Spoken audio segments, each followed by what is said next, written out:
All right, guys, welcome back to the show. We've got a fantastic guest today here to talk about something that has sort of created this divide on the right.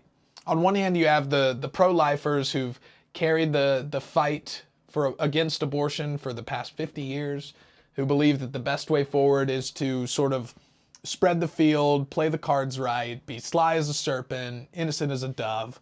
But then on the other hand, you've got a growing group with growing influence, the abolitionists, who share in their desire to live in a post-abortion America, but really have a diverging philosophy on how to actually go about it. So joining me now is Ben Zeisloft. He's a journalist, the communications director for the Foundation to Abolish Abortion, and the author of the book Forsakers of the Fatherless, The Secret Treachery of the Pro-Life Establishment. Ben, welcome to the show. It's great to have you. Great to be with you as always. So before we talk about the book, I want to focus on your story real quick, because you describe your coming to Christ and then later this second conversion from pro-life to abolition.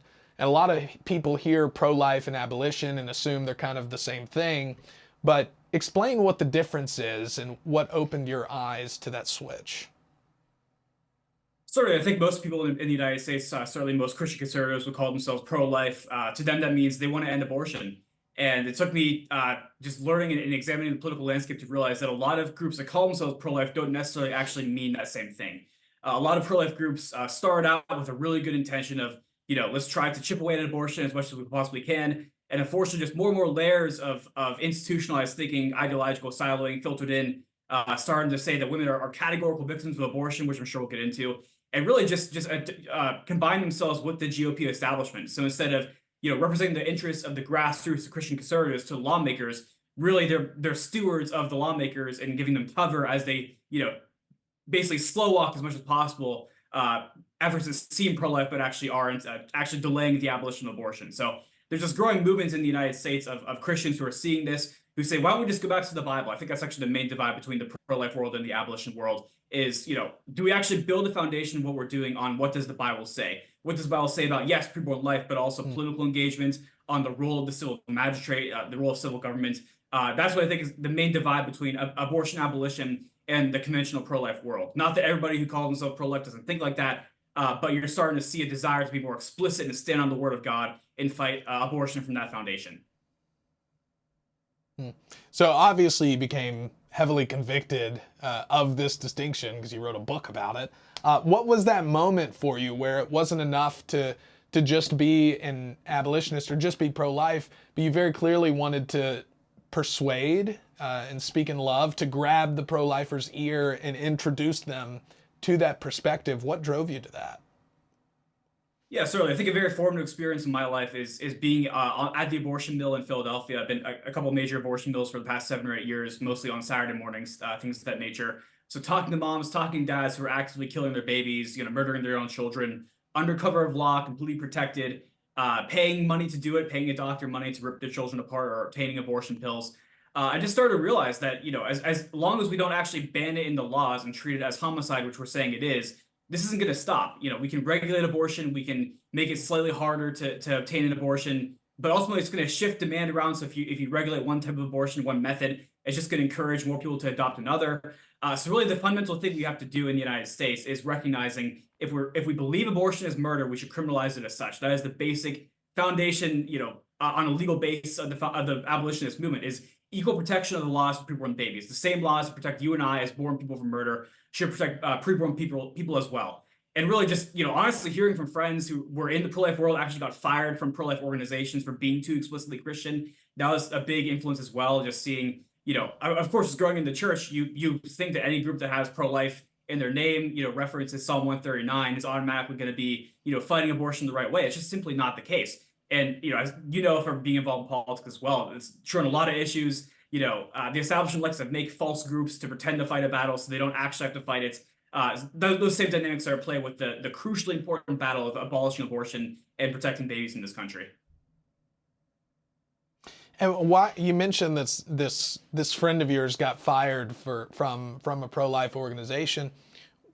why is there kind of this apparently protectionism by pro-life groups, pro-life organizations against this push by abolitionists who, you guys both, all of you hate abortion, but you just you have a different approach to it, and they seem very abrasive to that?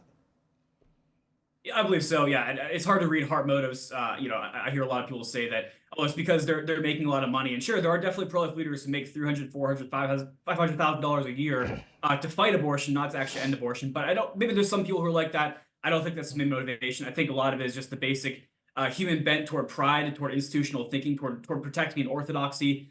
Seeing a lot of that.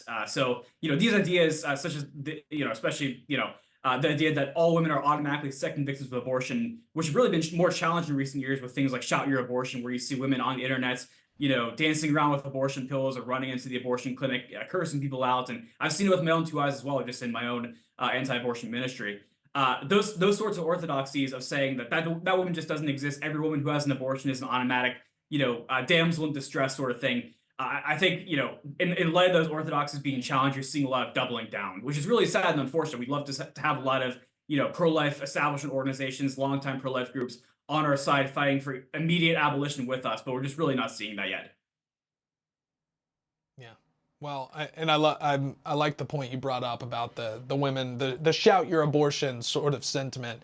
We're going to take a quick break, and we will get into that later in the episode. Be right back.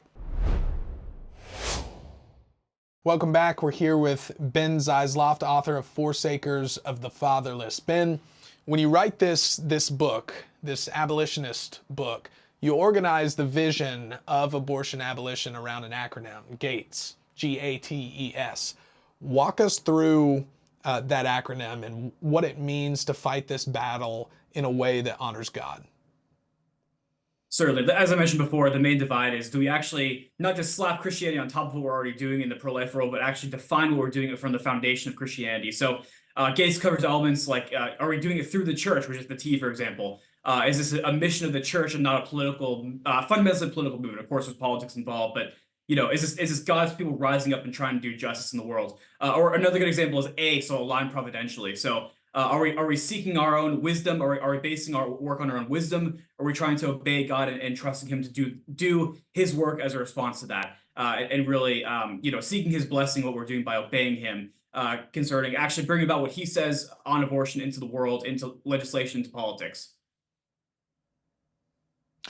And the divide between abortion abolitionism and someone who calls themselves pro-life, do you see it as more or less strategic? Because pro-life, you have incrementalism versus abolitionists, like it's a zero-sum game, all or nothing. If we can't have it all, we don't want anything to do with it. And even to me, I think about the strategy of, if we could sign a bill into law that would criminalize abortion from month 2 to month 9, that would be great. A lot of babies would be saved, but the abolitionist says that there's a biblical problem with such a bill. What is that problem as you see it? Right, as you mentioned, a big part of this debate is immediatism versus incrementalism. So incrementalism, it sounds really good. I completely understand why folks would say, let's save all the babies we can, let's chip away at it. There's some who call themselves even smash mouth incrementalists, sort of middle ground position between abolition and pro-life, where they say we agree with the end goal of abolition, but we're okay with increments along the way. Versus more establishing pro-life, which says we don't even need to do equal protection for people and babies. We don't need to treat abortion like murder.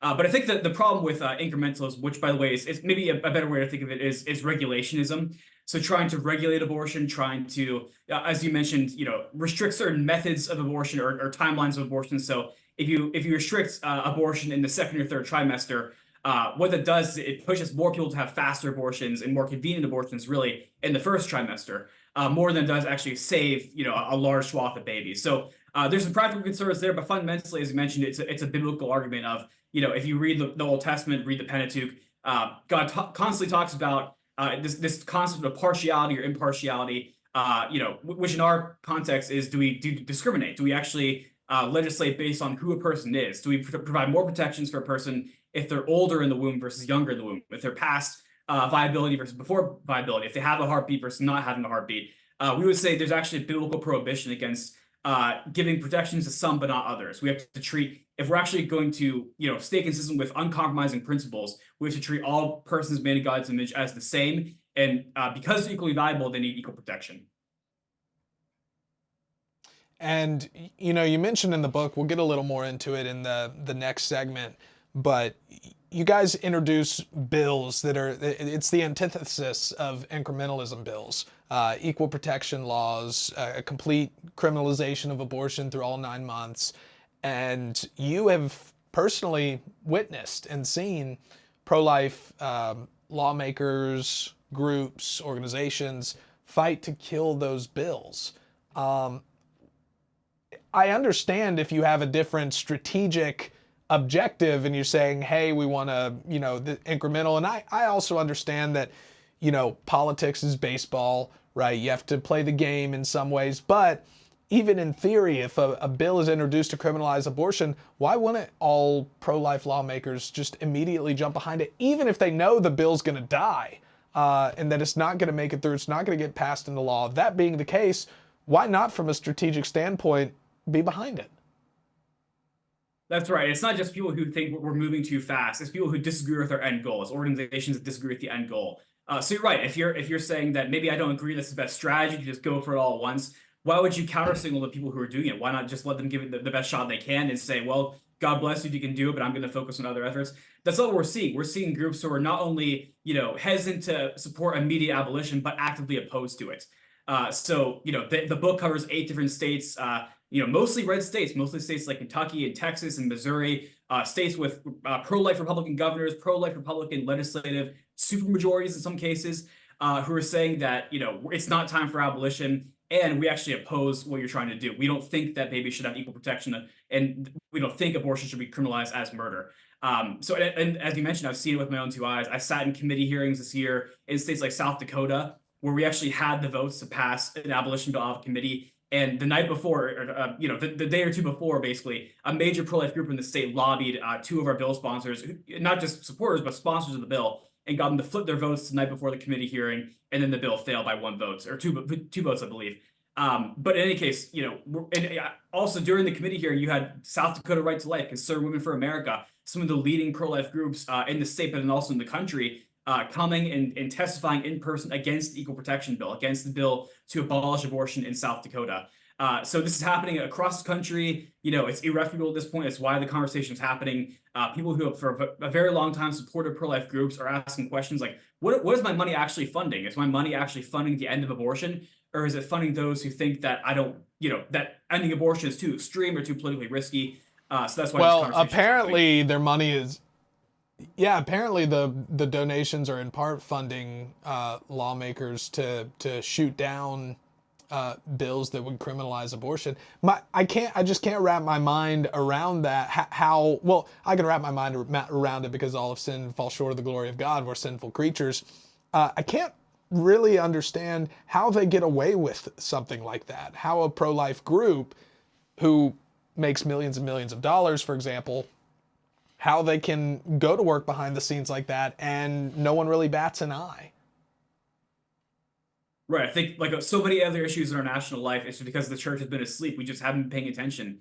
We haven't been doing our due diligence. And when a group comes to our church or to our Republican Party, our county Republican Party, and says, I'm pro-life, I'm going to fight abortion this year in the legislature, donate to my organization. We haven't done our vetting. We haven't, most importantly, put it up against the measure of God's word. We haven't based what we're doing on what God says we should do, which is, of course, the fountain from which all of our activities in life should flow, especially in politics.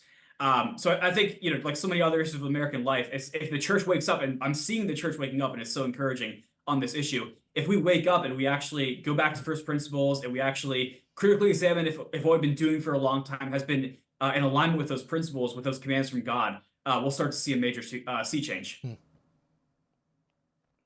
Yeah.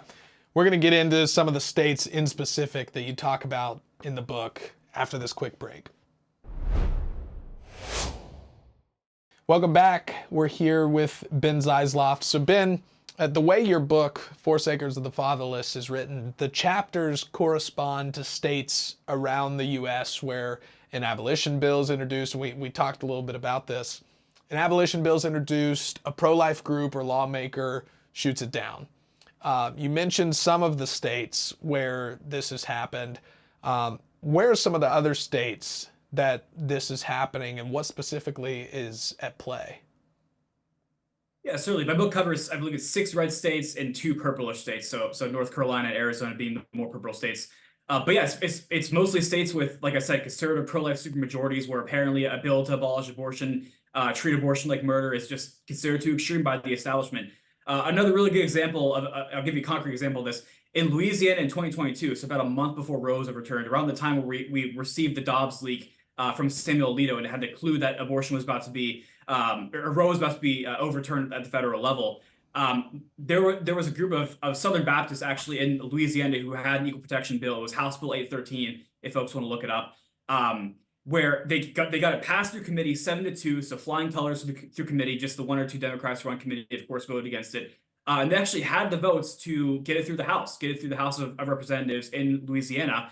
And the bill failed because a day or two before the bill went for a floor debate, a coalition of 70 plus state and national pro-life organizations, leading groups like National Right to Life, Susan B. Anthony, names of folks would recognize, actually wrote a letter saying we oppose any bill that would ever criminalize a woman for having an abortion, or criminalize the conduct of a woman as she has an abortion. So that was the state of reason, and of course, like most lawmakers would, the Louisiana House members were spooked by that, and only a few voted for the bill, and the author was ridiculed on the House floor for daring to say that babies should have equal protection under the law. So that's just one example, and that same letter, by the way, has been recycled in other states like Missouri and Kentucky, and more recently North Dakota. So you have the major pro-life establishment groups in this country, again, names people know and probably even give money to, that are campaigning actively against equal protection for preborn babies. And folks are waking up to it and they're saying, enough is enough. Again, Dobbs is in place, Roe is overturned. Now is time to abolish abortion, especially in these red states. There's no more excuses. Let's do it. Yeah, which seems like a violation of their own mission, because equal protection just means a person's a person no matter how small. And if you're purporting to be a pro-life group fighting abortion, then you can't separate equal protection from that, right? So it's like a violation. It's like they're not only fighting abolitionists or these bills that are going to criminalize abortion, they're fighting their own organization in a sense. It's kind of a weird paradox. Right. And again, the hang up is, do we criminalize women for willfully having abortions? And we would say, if a woman drowns her 1-year-old child in the bathtub, I think we would all say that woman should face some kind of criminal penalty, for homicide. And we're saying just take the same laws to protect the baby who's already been born, the 1-year-old, the toddler, up to, a full-born, grown adults. The same laws protect everybody else, to protect babies from fertilization. The entire pro-life argument has been for 50 years that fertilization is when life starts, not birth. And yet you have the pro-life group saying that birth is when legal protection starts if it's the mother who kills the baby. So they'll be fine with, of course, prosecuting a woman who murders her infant, but not fine with prosecuting a mother who murders her infant who has not yet been born. That's the main divide. It's completely inconsistent. It violates every biblical and constitutional standard. And it needs to go. It needs to stop. One of the most powerful moments in the book is when you tell the story of Blake Gideon, a Baptist leader who opposed an abolition bill and then publicly repented. Can you kind of walk us through that story? Because I think more and more we're going to see the abolitionist movement is growing. The pro-life movement's growing too, but it has its challenges. And so I think more and more we may see instances of people having, their second conversion like you had, Ben. So again, walk us through that story of Blake Gideon. Yeah, certainly. Blake Gideon was the head of the Southern Baptist Convention in Oklahoma at the time when one of their abolition bills was filed. They've had many abolition bills over the years in Oklahoma, but when one of the major ones was filed, and he didn't understand what was going on. I think he had some influence from some pro-life organizations in Oklahoma, and actually came out in opposition to the bill. But as you said, came back later, repented. And he as he tells the story, his conscience was kind of tugging at him. It was the Holy Spirit that was pulling on him. After he had done that, and he was constantly asking, was this the right thing to do? And, the reason he was asking that so much because he kind of knew in his heart that it wasn't.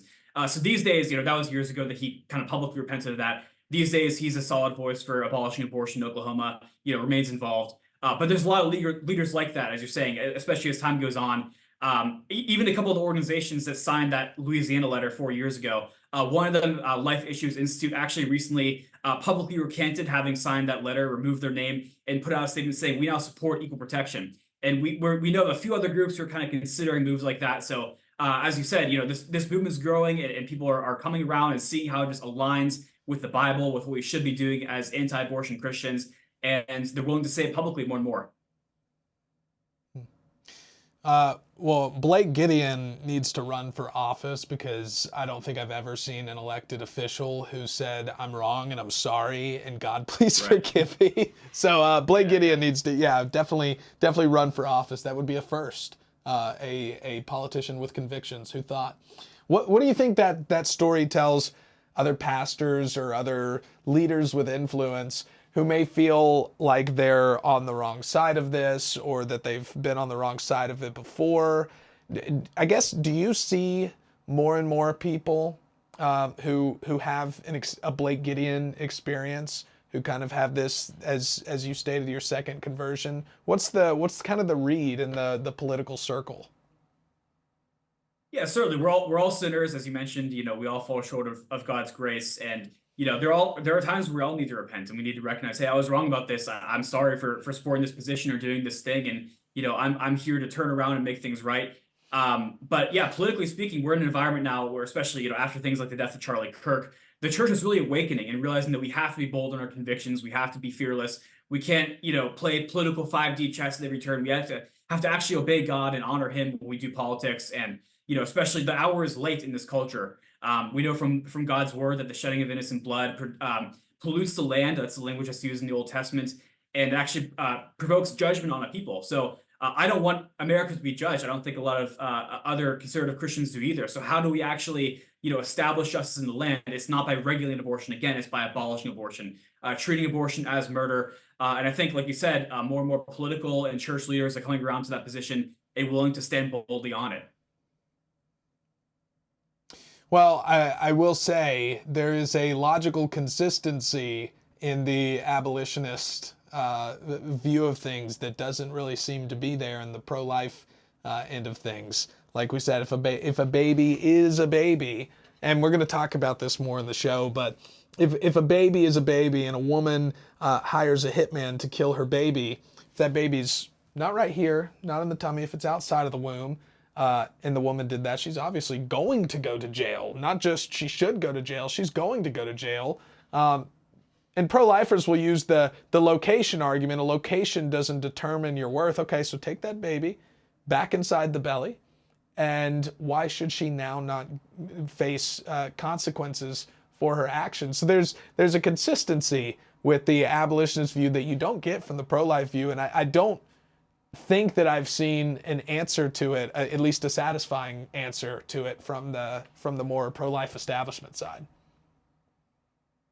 That's exactly right. I mean, I would love to, sit down with a pro-life leader and have this discussion. And some do that, but oftentimes it's a lot of avoidance, it's a lot of, manipulation and fear mongering. There's a group, Tennessee Right to Life, which is a major pro-life group in Tennessee. They're doing a month-long newsletter series specifically against abolishing abortion, which is insane. They killed the bill in Tennessee earlier this year, had a major role in turning some lawmakers against it.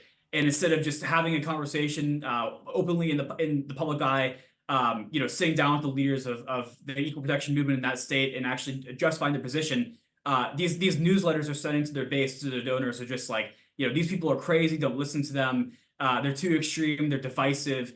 Instead of just saying, because there's no way to defend the position of, we don't think babies should have equal protection in Tennessee, which is a deep red state, which is so Republican, that has 40% evangelical population, if not more than that. So it boggles the mind, as I mentioned, but it's a lot of establishment thinking, and I think that the dam is breaking, thankfully. Yeah, it is. We're going to take a quick break and then talk about the post-Roe situation. All right, welcome back. Ben, a lot of Christians, when Roe fell, they rightly celebrated, but they assumed that kind of the war, or at least a large part of the war, was won. But you're telling them in the book, Forsakers of the Fatherless, something that they don't expect. The opposite has transpired, and abortion numbers have actually risen since Roe was overturned. Help people understand the self-managed abortion and abortion pill trend and what's actually happening there. Like that's the main driver of this, isn't it? Right, absolutely. As you said, folks think that Dobbs overturned abortion in the United States. It's not the case. Obviously, we're glad Roe got overturned, but Dobbs just kind of said, let the states handle it, let the people handle it. So now you have this patchwork across the country of abortion policy. You have some states with new pro-life regulations, some states with abortion up to 9 months. But really, the big issue is the abortion pill. Because these states, as we're mentioning, these pro-life states have loopholes in their laws, saying that a woman can't be prosecuted for an abortion because she's a second victim. That's actually, creating this open season for abortion pills to flow into these states. So you're seeing, pro-life groups trying to pass new laws against abortion pills, saying we're going to prosecute, abortionists in California and New York who are sending them into states like Texas or Louisiana. But really, there's all sorts of constitutional issues with that idea because, states like California and New York aren't letting those lawsuits proceed because, of course, they want to protect the abortionists. But really, the issue is we have loopholes in the laws keeping abortion legal for women. It's not an exaggeration to say that. It's actually in the homicide code of a lot of these red states, Republican states, that a woman cannot be charged for willfully murdering her baby if that baby has not yet been born. So that's why there's such a rising tide of abortion in the United States. 1.2 million as of 2025 on an annual basis. And part of that is 15,000 abortions every single month, not year, month, flowing into red states by means of telehealth abortion pills. So that's very narrowly defined as the abortion pills we know about that are in the formal healthcare system, not even getting into self-managed abortion, which could come from anywhere, from community networks, from overseas, where you definitely can't prosecute the providers. Really, there's no way around actually ending abortion in America without prosecuting both the supply and the demand of abortion pills, and just anybody who participates in the act of murdering a child. Really, all our bills are trying to do is prosecute the act of abortion, criminalize the act of abortion. Just like if you kill somebody with your car, with a gun, with a knife, the method doesn't really matter as much in a homicide as much as the intent and the malice. So we're just applying those exact same legal standards to a baby who has not yet been born, as well as those who have already been born. Yeah, well, every single abortion is with malice aforethought. So there's a lot of loopholes, right? Roe happens. Obviously, it doesn't get rid of abortion. It just sends it back to the states. And some states at the time of Roe had these trigger laws that automatically coincided with, when Roe's overturned. Here's the restrictions that we're now putting in place for abortion. A lot of them were pretty strict, but women are still finding their way around it. They're driving out of state. They're doing telehealth abortion pills, self-managed abortions. What is the abolitionist answer to? Well, obviously, you sort of know the answer is that we criminalize all of it. But how do we get there? It took 50 years for Roe to be overturned. How are you going to get to a fully criminalized self-managed abortions, abortion pill, all of that? And will that even happen in yours or my lifetime? Yeah, certainly. I think, as to when it will happen, that's up to God. That's not up to us. Our job is to be faithful, to fight for his glory and seek to obey him in all things. I think how we bring this across the finish line is just as we're doing, we're talking to lawmakers, we're educating them, showing them the parts in their laws, like I mentioned, where abortion is actually legal for women, where there's loopholes, keeping it legal for women, keeping self-induced abortion available and legal and cheap and commonplace. But a lot of it too is just political pressure. Is the lawmakers, the committee chairs, the Republican leaders who refuse to advance and allow equal protection bills to pass into law. We have to ultimately get them out of office. And we're seeing, a big part of the abolition movement is a political movement. We're trying to build grassroots infrastructure to apply targeted political pressure to get folks out of office and ensure their support for our bills, and make very clear if you're a Republican who refuses to abolish abortion, your political career should be aborted. That should be commonplace, and we're educating voters on that standard too. So the more Christians are willing to work and push toward that objective, the faster we'll see abolition happen, I believe. And these, correct me if I'm wrong, but I think the number one abortion method in the United States today is the abortion pill by mail. Is that right? Yeah, the abortion pill in general is, I believe, is 68% of abortions these days. So you can actually also get them from abortion clinics. So like when we're down in Philadelphia doing sidewalk ministry, a lot of those women are actually just going for abortion pills, not even necessarily for surgical abortions. I think abortion pill by mail is about 29%, but still the abortion pill is the main method, no matter how it's obtained. Okay, yeah, the abortion pill, whether it's mailed, whether they go get it in person, Right. either way, they're taking it home with them and taking it. And these are not safe drugs, obviously not safe for the baby, but not safe for the woman who's taking them by any stretch of the imagination. And, pro-abortionists will always say, well, we have to have legal abortion or women are going to, have back alley abortions with coat hangers. And it's like, well, first of all, the legal method of abortion already kills one human, but it can kill even the woman taking them, or at least very seriously put her health at risk. Do I have that right? Like this isn't a sunshine and rainbows. You take a pill and you don't have a baby Right. anymore. It's often a very grueling, painful process. Yeah, that's certainly correct. I know a lot of women and men as well who do online ministries, actually trying to find women online who are asking about abortion pills and where to get them on platforms like Facebook and Reddit, reaching out to them, trying to convince them to choose life. And these women will actually take pictures of their abortions, and it's this bloody mess in their toilet, and that's the main method of how these babies are getting disposed, just flushing down the toilet. So complete affront to God's image, and of course it's bad for the woman, and because sin is just bad for you, for your body and your soul. And I think a lot of pro-life groups are looking at that, and they're saying, this is now a woman's health issue, and it is in a sense. We got to keep the focus on the baby, certainly, but a lot of our president of the Foundation of Abolish Abortion has used this analogy before, where just like Moses had to grind up the golden calf and make the people drink it. It's honestly what we're kind of doing with abortion. Is just there's dead fetal remains in our water system. Not that that's the reason we should abolish it, because there's babies in the water system, but it's just a picture of how God is judging us as a people, that we're literally drinking our own dead children that we've murdered. And that's just part and parcel as to why we can't tolerate this anymore as a country. It's just this disgusting mess of sin that we've gotten ourselves into. Well, yeah, and particularly the abortion pill by mail, I find all of it obviously completely grotesque, but there's something especially sinister about the abortion by mail, in that you don't have to get an ultrasound. You don't have to know anything about the current state of the baby. You can email a doctor. You never have to talk to a doctor face to face, or often over the phone. You can it's like Amazon. You can go online and say, hey, I want to kill my baby. And they're like, great, here's a pill. And it used to be, Ben, I feel like in the old days, in the early stages of abortion, when Roe went into effect, there was still a lot of stigma around it that you don't really have anymore. And in large part because people are numbed to the entire process. They don't have to go into the doctor where someone might see their car parked outside and they know them and say, hey, what are you doing? This whole stigma has been removed through this abortion pill by mail process. I just find that really unfortunate. We're going to continue the conversation and after this quick break.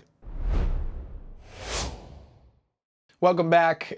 Ben, we're talking about the lack of stigma, the stigma that is really dissipated from abortion today, where now women just proudly shout their abortions.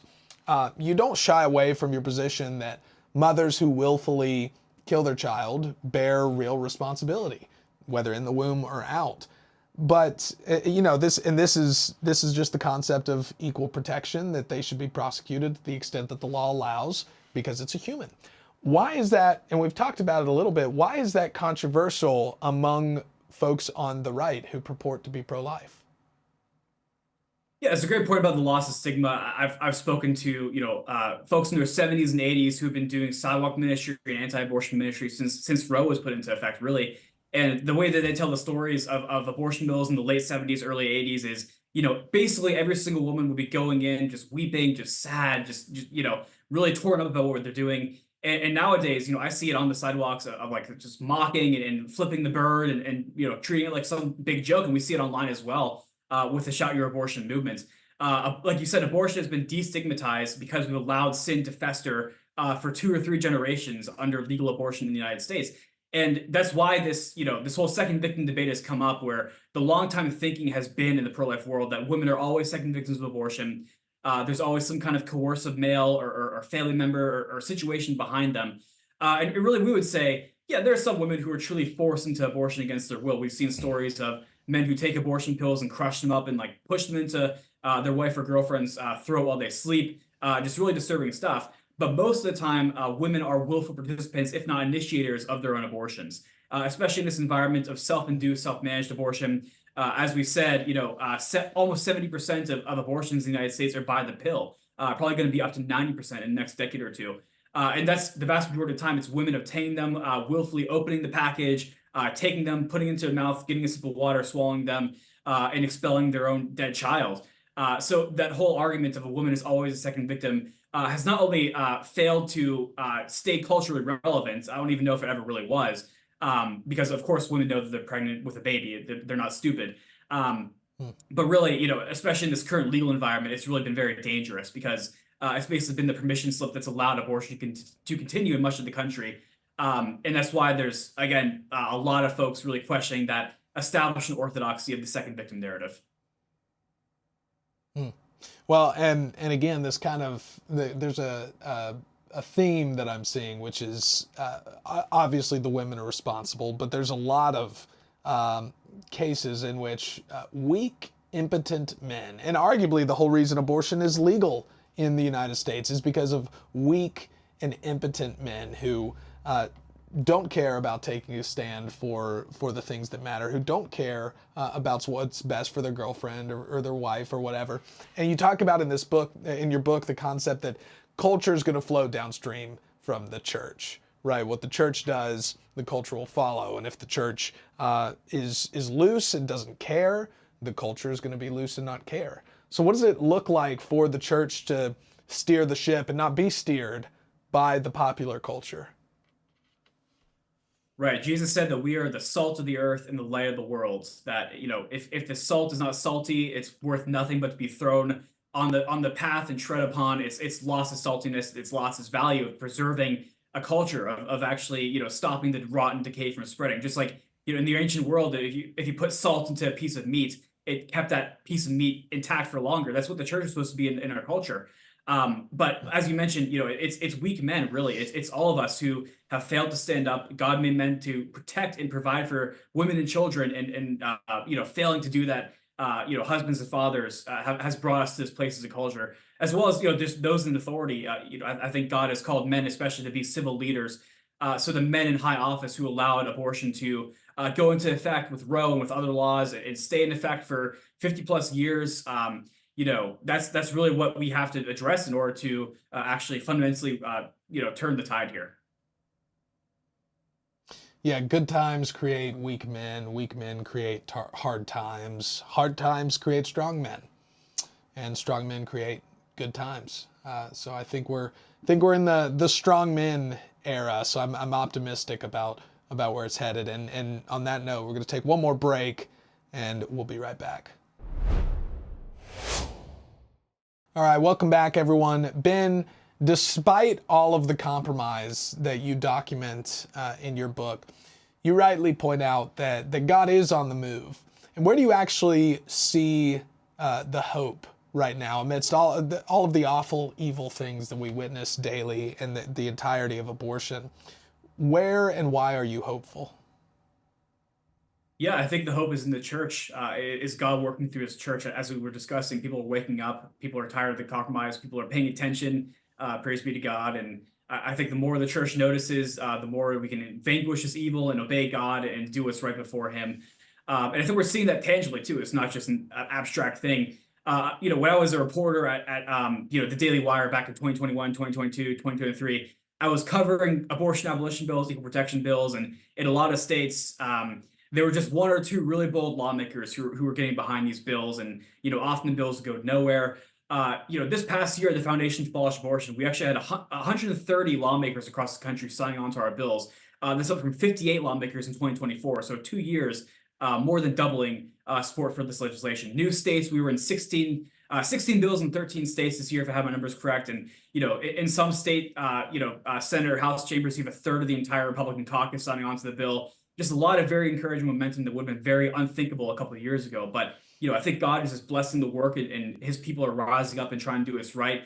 And God loves that. And He blesses obedience and not compromise. And I think the more we press into that, the more fruit we'll see from it. Yeah, amen. And on that note, if there's a pastor or a lawmaker where this is landing on their conscience, what is the first step that you would ask them to take? Maybe they don't want to chug the Kool-Aid yet, but they do want to know what it tastes like. What would you tell them? Yeah, I certainly tell them to learn more. I'd encourage folks to go to abortionfree.com. So our docuseries Abortion Free helps to document what's going on with abortion post-Dobbs, and really makes the case for why equal protection is the right biblical and constitutional standard that lawmakers and church leaders should be pursuing and encouraging. And also just encourage them to open up the Bible and seek God's wisdom about it. Just look at how He treats abortion, look at what He expects of lawmakers to do. He calls lawmakers His servant. Again, that standard of impartial justice, impartiality, super important to understand biblically. Blood guilt, the consequences for failing to establish justice in the culture, all super important for lawmakers and pastors to consider and pursue. And just pray about it, honestly, and look for that next right thing, that next step of boldness to take. So maybe, if you're not there for, signing on to the equal protection bill or being the main sponsor in your state or anything like that, maybe talk, if you're a lawmaker in a state that has an equal protection bill, talk to the guy who runs it, and just sit down with him, have a conversation about it, what it looks like to support a bill like that. And really just look at, what legacy you want to leave too. For those of us with children, grandchildren, we want to leave them a culture, a state, a nation where babies are not getting murdered. The question is, do we want to be those who are on the front lines fighting for that standard or not? And, will history treat us like, for example, the anti-slavery gradualists who didn't like slavery, but constantly just talk about regulating slavery and taking reasonable steps?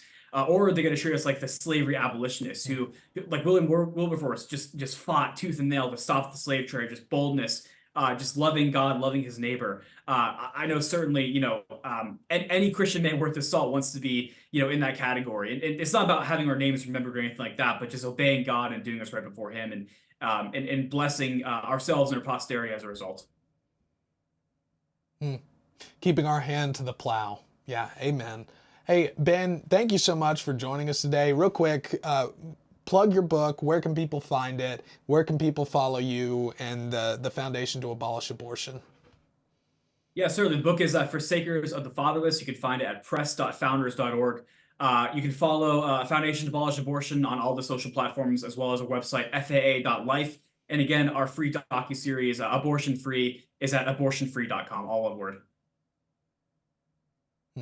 And I compared the mail-in abortion pill to like ordering something on Amazon. If you want to order something good on Amazon and fight back against the abortion pill, you can get Ben's book on Amazon. I got it. It's coming today. Ben, thank you so much for joining the show. It was great to have you. Yeah, thank you for your time. Appreciate it.